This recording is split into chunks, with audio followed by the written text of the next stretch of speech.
Olá, bem-vindos. A gente chega para mais uma aula nesse novo projeto que a gente vai estar conversando aqui no YouTube, que são aspectos filosóficos da Bhagavad Gita, históricos e filosóficos. A gente viu já em uma aula anterior, eu contei o conto, a mitologia de qual foi o autor do Bhagavad Gita, que é o Vyasa. Então isso é um aspecto histórico, mitológico que envolve e faz parte da Bhagavad Gita também. Mas a gente também vai trazer nesse projeto e nesses encontros aspectos filosóficos da Bhagavad Gita, né? Então coisas que às vezes passa despercebido para um leitor que não está tão atento ao cerne da mensagem que o Bhagavad Gita passa.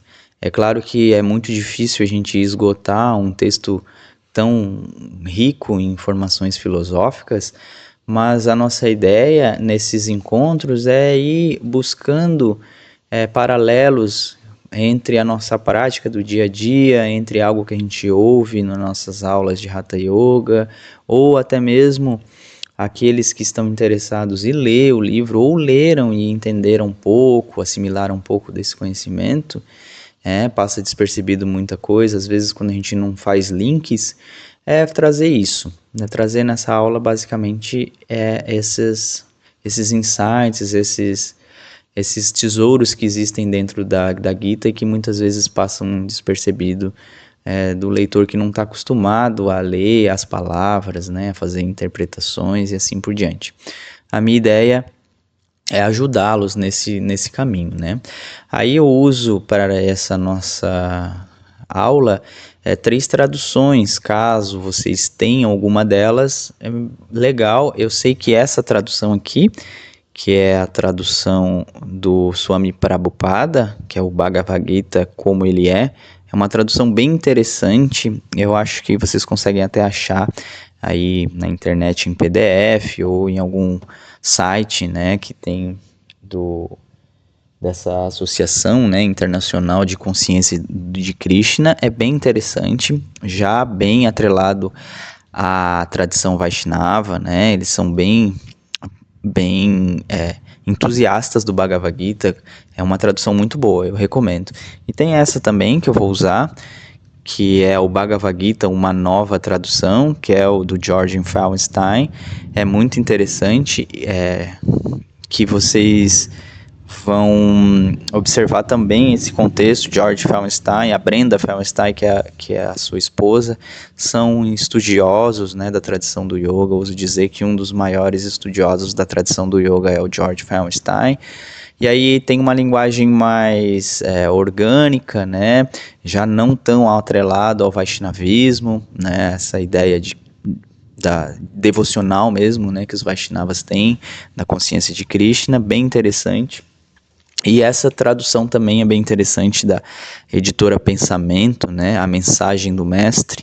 Essa é uma edição mais enxuta, mas é bem interessante porque às vezes eu consigo pegar um trecho, por exemplo, desse livro que ele está falando de uma maneira mais clara, falando de uma frase. Normalmente os mantras ali são parecidos, mas com algumas traduções que podem ajudar, Às vezes eu vou botar uma tradução, por exemplo, do Prabhupada, depois eu boto de George Feinstein, depois eu boto esse, que é do Pensamento, que tem vários autores, e assim por diante. É só para vocês se situarem nesse contexto. Depois eu deixo tudo, o que a gente for estudar, eu vou deixar tudo ali embaixo para que vocês procurem as páginas, os versos e assim por diante. Então, sem mais delongas, a gente vai entrar agora nesse conceito do mantra Om. Onde está o mantra Om na Bhagavad Gita? A gente vai observar os versos que aparecem no mantra Om e trazer alguns conceitos. Aqui o Mahamantra: ó filho de Kunti, eu sou ao sabor da água. Eu sou o sabor da água, acho que foi um erro ortográfico aqui meu, me desculpe. A luz do sol e da lua, a sílaba Om nos mantras védicos, eu sou o som no éter e a habilidade no homem. Esse aqui é o capítulo 7, o verso 8. aqui a gente vai observar que a vibração sonora Om é uma maneira impessoal de alguém referir-se a Krishna. Na era de Kali, é recomendado o Mahamantra como principal forma de libertação humana. Quando a gente fala de Mahamantra, a gente está falando do Hare Krishna, Krishna Krishna, Hare Hare, Hare Rama, Rama Rama, Hare Hare.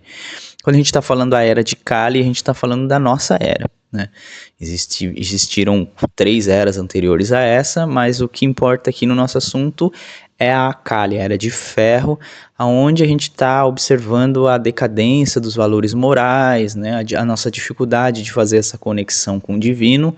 Então, de acordo com a filosofia, a vibração Om, né, que aqui ele fala Omkara, é uma maneira impessoal de referir-se a Krishna. Quando a gente quer referir-se a Krishna de maneira pessoal, a gente vai cantar um Mahamantra, e quando a gente vai referir-se a Krishna, Krishna faz o papel na Bhagavad Gita de Deus, né, do Supremo, a gente vai falar o Om, ou seja, o Yoga Sutras de Patanjali fala que o Om é um som místico que representa Ishvara. O que é Ishvara? Ishvara é Deus, né? Então aqui a Bhagavad Gita está falando para a gente isso, que ele está dando aquela ideia, né? O filho de Kunti, que é o Arjuna, né? Que é o protagonista aqui, né? Eu sou o sabor na água, né? A luz do sol, a lua, bem interessante, né? Quando a gente associa a lua, né? A gente gosta tanto de lua, a gente está associando essa figura de Deus, essa figura divina, né? Que Vishnu representa pra gente, e o Om nos mantras védicos, porque os Vedas sempre trazem o Om. Então os Vedas, essa base filosófica que é muito falado no Bhagavad Gita e em diversos outros textos, ele fala que é o Om nos mantras védicos. É uma maneira impessoal de a gente cantar para Deus, né? Então aqui, caminho supremo, recitando o Om, o monossílabo, que significa Brahman, recordando-se de mim, aquele que parte nesse estado, abandonando o corpo, trilha o caminho supremo. Então tá aqui, recitando o Om, né, bem claramente, que significa Brahman. Tem esse Nzinho no final, né? Se fosse o Brahma, fazia parte da Trimurti, que seria Brahma, o Brahma, o Criador, né? Aquele Deus que tem barbinha branca, 4 cabeças, né? Enfim, que simboliza isso. Brahman já está falando de algo superior, né? Então a gente está falando de Deus, como a gente falou aqui do caminho supremo que ele usou, que é abandonando o corpo e trilha o caminho supremo. Parangatim é a libertação definitiva da natureza superior de Deus, né? Purushottama, que é a pessoa suprema. A gente está observando aqui que o yoga, a tradição do yoga é uma tradição reencarnacionista, muito parecida com a ideia do kardecismo. Então a gente está falando que aquele que faz o monossílabo e recorda, consequentemente, de Deus, né? Aquele que parte nesse estado, abandonando o corpo, trilha o caminho supremo. Então ele está falando do momento na derradeiro, né? O momento do desencarne nesse momento. Cantar o mantra Om ou ter o mantra Om é muito auspicioso, né? Para a gente transcender essas ideias de que a gente precisa renascer o tempo todo, né? A gente precisa estar no samskara, renascendo. Então, a gente partir desse princípio de ao tempo todo estar se sutilizando, a gente vai ver agora nos próximos versos, ó. Em virtude da sua prática na vida anterior, agora a gente está deixando cada vez mais claro essa ideia reencarnacionista do yoga, ele é levado adiante por conta da vontade. Se tiver o mero desejo de conhecer o yoga, transcenderá o fundamento universal sonoro. O que ele transcenderá? O mantra Om. Então aqui a gente está falando em virtude, aqui tem sempre o número do verso, tá? Eu esqueci de falar no passado, né? Que é o capítulo 8, verso 13, esse aqui é o capítulo 6, verso 44. Aqui ele está falando de que em virtude da sua vida anterior, ele é levado adiante mesmo contra a sua vontade. Mero desejo de conhecer o yoga, transcenderá o fundamento universal sonoro. É a matriz transcendental, né, que se manifesta para o yogin clarividente como o sagrado monossílabo Om, que simboliza o absoluto Brahma. Então, na teoria, né, se você pratica yoga ou práticas, claro, a gente está falando de yoga, a gente vai se debruçar especificamente a isso. Você é levado adiante mesmo contra a sua vontade. Então, aquilo que você trabalhou em uma vida anterior, você vai ganhar, ser nutrido numa próxima reencarnação, né? E aí, aquele que é engajado, né, pelo mero desejo de conhecer o yoga, conhecer esse fundamento, essa sacralidade, transcenderá essa ideia. Então, ele vai partir, ele transcende todas as formas da natureza. Então, essa matriz transcendental, ele simboliza o OM. Então a gente vai entrar em contato com essa matriz transcendental e vai transcender, mesmo contra a nossa vontade. Então a gente que está se trabalhando em uma vida, né, pode ser que a gente ainda tenha que reencarnar várias vezes, mas isso tudo venha de crédito, né, para a próxima vida. Então basicamente é essa ideia de reencarnacionista, muito parecida, como eu falei para vocês, com a ideia kardecista também, né? Aqui a gente vai para outro verso também com essa pegada. Todos esses versos são relacionados ao mantra Om, né? Eu sou o pai desse universo, a mãe, o sustentáculo e o avô. Sou o objeto do conhecimento, o purificador e a sílaba Om. Eu também sou o Rig, o Sama e o Yajurvedas.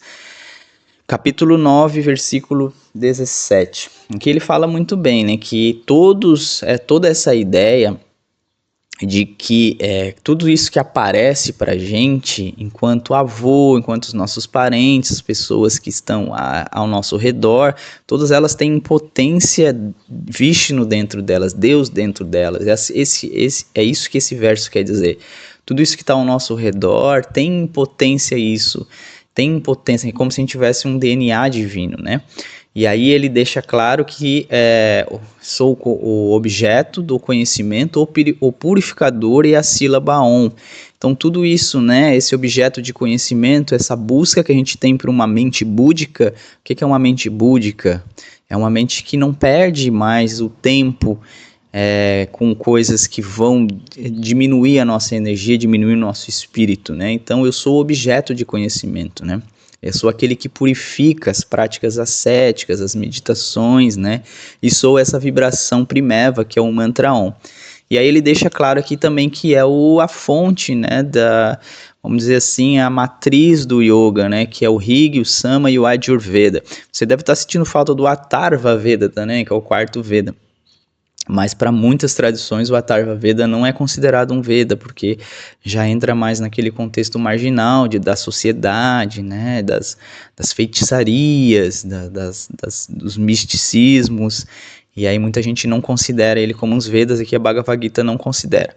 Tá? Na existência material, criamos diferentes relacionamentos com diferentes entidades vivas que não passam de energia marginal de Krishna sobre a ação da Prakriti. Tá? Aqui que é Prakriti? Prakriti é a natureza, então é tudo que está ao nosso redor. Então não passam de energia marginal de Krishna, aquilo que eu falei para vocês um pouquinho antes, né? Como se a gente tivesse esse DNA dentro da gente de Krishna, que é essa manifestação existe, e a maneira que a gente tem de manifestar enquanto seres encarnados é através da Prakriti. Prakriti é natureza. Então a gente está manifestando a nossa parcela. Por isso que um processo de purificação, um processo de autoconhecimento, a gente tem essa ideia de que a gente pode manifestar de maneira mais clara essa nossa potência dentro da gente, né, o nosso divino. Por isso que a gente leva a cabeça em direção ao chão, né, quem gosta das invertidas, a gente está levando o nosso sagrado para o chão, né, o yoga trata o cérebro como um órgão sagrado. Então basicamente é isso, entrar em contato, né. Então, o Om, chamado de Pranava, é a vibração sonora transcendental e é também Krishna. Então, quando a gente fala Pranava, a gente vai estar falando de sussurro, a gente está falando de sussurro da alma. Uma das maneiras que o Om também é chamado, né? Que é o Pranava. Então, a gente está falando de uma vibração que existe dentro da gente, como a gente falou ali, uma energia marginal de Krishna, né? Uma energia de Deus que existe dentro da gente. Então, a gente está trazendo essa vibração sonora transcendental para fora e entrando em contato com ela, tá? Aqui só eu trouxe para finalizar, um trecho dos Sutras de Patanjali, que fala muito sobre essa ideia, né, de os poderes psíquicos, né, podem vir devidos à hereditariedade. Então, basicamente, o que a gente falou lá, né, que tudo aquilo que a gente constrói em uma vida, a gente herda em outra. E aí, aqui ele fala de drogas, porque existem várias drogas que induzem a gente chegar a esse estado, né? Ele usa o Prabhupada, aqui na tradução dele, ele vai usar o LSD, a maconha e diversas outras drogas que fazem com que esse ser acesse esse caminho transcendental, e que, claro, ele não recomenda, né, até porque a gente precisa ter uma base sólida para entrar em contato, mas nos textos, por exemplo, nesse texto, verso 1, no capítulo 4 do Yoga Sutra de Patanjali, ele fala sobre isso. Encantamentos é a parte mântrica que a gente fala, né, os mantras vão trazer também essa espiritualidade à tona, essa libertação, esse contato com o divino, né? A austeridade seria a nossa ascese, né? A nossa tapácia. Então, tudo aquilo que a nossa disciplina vai fazer com que a gente chegue também nesses poderes psíquicos, nesse poder mediúnico, que a gente pode dizer assim também. E o samadhi, que é a comunhão, né? Que seria o fim do processo do yoga. Tá certo? Então, basicamente é isso. A gente vai partir para o último slide aqui, que também vai falar sobre o mantra Om. Dos grandes sábios, sou Birgo. Das vibrações, sou o Om transcendental. Dos sacrifícios, sou o cantar dos santos nomes. E dos objetos inertes, eu sou os Himalaias. Aqui é o capítulo 10, verso 25. Aqui ele fala até deixei uma curiosidade aqui para vocês, desse sábio. É um sábio muito antigo, né? Um dos sábios mais famosos do tempo antigo, e a mitologia conta que ele deu um chute em Vishnu, que pacientemente perdoou abraçando seu pé. Então, Birgo se tornou fervoroso adorador de Vishnu. Nesse verso podemos observar a mensagem de que tudo é sublime nos mundos, é uma representação de Krishna, de que tudo que é sublime nos mundos é uma representação de Krishna, isso mesmo, que ele vai falar. Então o Birdo, ele tem na mitologia ele fala que foi fazer um teste ali entre a Trimurti, né? Ele foi a Vishnu, ele foi a Shiva, ele foi a Brahma, e Vishnu foi o que foi mais bondoso, né? Então o Birdo também vamos dizer assim, é o sogro de Vishnu, porque ele é o pai da Parvati. Então, em determinado momento, ele foi lá e o Vishnu estava deitado, né, ao colo de Parvati, de Lakshmi, desculpa. Ele estava deitado ao colo de Lakshmi, e então o sábio veio e deu um chute para acordar ele, e em vez de ele ficar bravo, né, porque na mitologia tem essa ideia de que os sábios também, os próprios devas respeitam os sábios muito, né? Ele viu que era Birgo e abraçou o pé de Birgo, e daí o Birgo, ele se convenceu de que as adorações, né, as orações, os pujas que ele deveria fazer deveriam ser para Vishnu, né, e não para Shiva e nem para Brahma. Isso é uma mitologia, claro, contei rapidinho, mas que simboliza essa ideia aqui. Então, das vibrações, eu sou o Om transcendental. Dos sacrifícios, né, o Japa, onde essa Yagna, onde muita gente canta, principalmente os Vaishnavas, né, canta o Mahamantra, tipo um rosáriozinho, Japa, né? E os Himalaias, né? Que o Himalaia sagrado, tem essa conexão pura com a Terra, né? Um dos lugares mais altos que tem aqui no planeta Terra. Então, aqui ele está falando em essência de que tudo que é sublime, nos mundos é uma representação de Krishna. E aqui nesse verso 10, no capítulo 10, verso 25, a gente vai finalizar os versos que falavam sobre o mantra Om na Bhagavad Gita. Então, em essência, Bhagavad Gita fala que o Om é a maneira impessoal de a gente falar de Deus, né? A maneira impessoal da gente entrar em contato com essa vibração cósmica divina, né? E aí, a gente vai finalizar por aqui, e eu agradeço a presença de vocês e até a próxima